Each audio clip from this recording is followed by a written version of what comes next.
When the Iranian revolutionaries who overthrew the Shah's government attempted to storm the American embassy at the beginning of November 1979, officials there scrambled to destroy important papers like secret correspondence, incomplete passports, and other papers. Shredders for paper were operating at full capacity. Armed with iron bars and batons, the Iranian protesters were then able to attack the embassy building and take captives there. This unprecedented crisis between Iran and the United States of America lasted 444 days, from November 4, 1979 to January 20, 1981. The hostage situation at the U.S. Embassy in Tehran has received much attention. 5 American diplomats were able to escape the American embassy when Iranian protesters took control of it, according to their account. The 5 are able to find safety in the American consul's home on their own terms. However, they could not consider the area to be secure. They barely stayed there for 4 days before contacting John Sheardown, a Canadian official, and requesting assistance. While tensions on the Iranian street are high, it is unclear how the hostage situation at the embassy will be resolved, and anti-American sentiment is growing.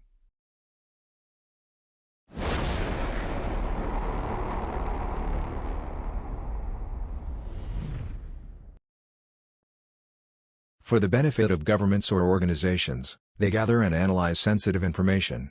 They carry out covert operations, infiltration, and other forms of surveillance to obtain information about prospective threats or to their advantage. Because of the often secretive nature of their employment, it calls for extreme discretion and professionalism. They could work covertly or assume different identities. They need a high level of skill, training, and mental toughness for their work, which can be dangerous. Their practice frequently involves emotional deceit and manipulation.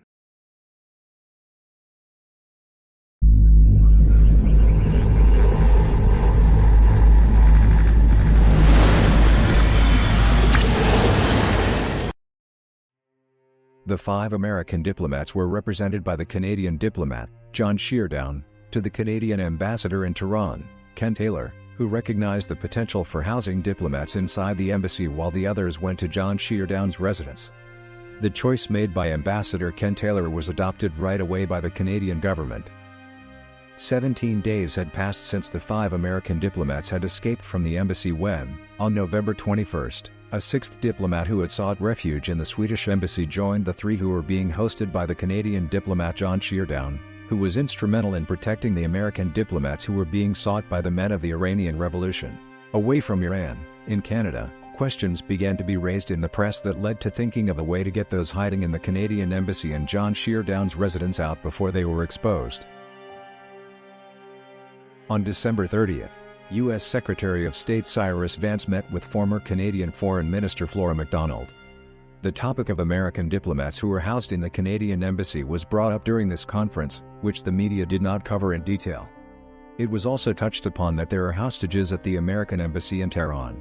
During this discussion, crucial choices were made in the strictest of secrecy. A few days after this discussion, 2 Americans flew into Ottawa, the capital of Canada, to devise a plan for removing the 6 diplomats from Iran.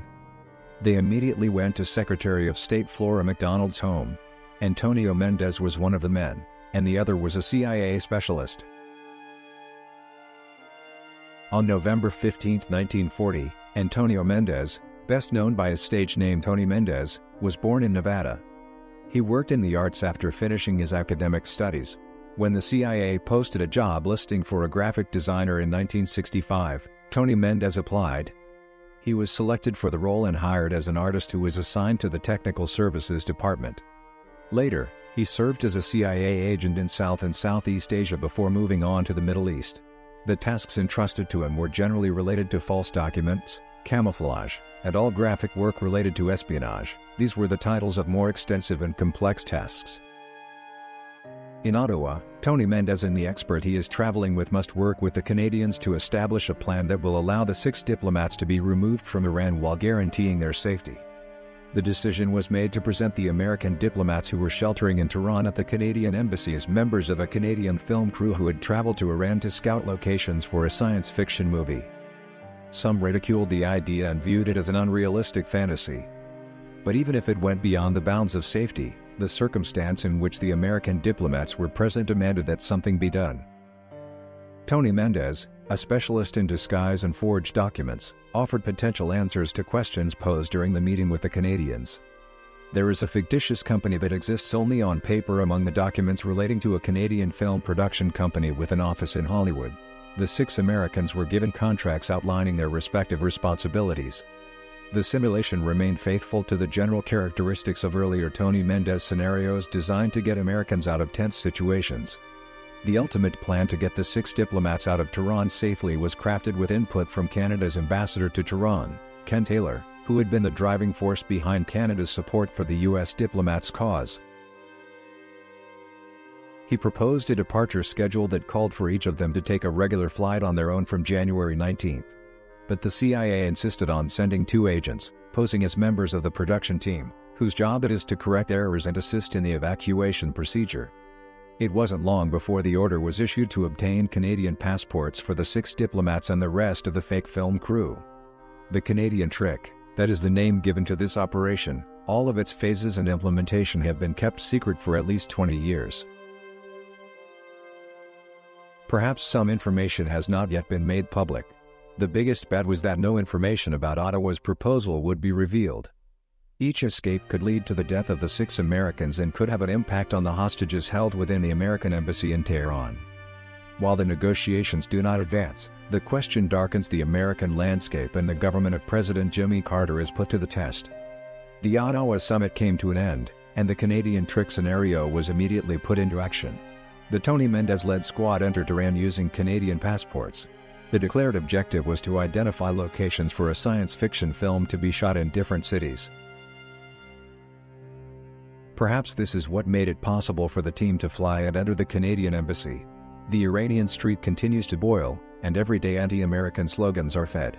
The plan, which is based on framing and teaching the 6 diplomats in certain aspects, on mastering the Canadian identities that were handed to them, and on regulating their reactions in the event that they come into contact with Iranian revolutionaries, has a crucial and delicate component. The Iranians had a list of every American within the embassy at the time it was raided, and they were actively looking for the 6 fugitives, which the Americans did not ignore. Each of these people is carrying a lot of anxiety. The crew had a limited amount of time to perform its assignment. 6 seats were reserved on a Swiss Air trip, according to the memoirs of Canadian diplomats. The departure time was set for January 27, 1980. The scheduled takeoff time was 7:35 a.m. 6 seats on 2 each of British Airways and Dutch KLM flights were secured for the 6 American ambassadors who would be leaving Iran under Plan B. The 6 American diplomats boarded a Swiss Airlines flight without much difficulty on the morning of Sunday, January 27, 1980.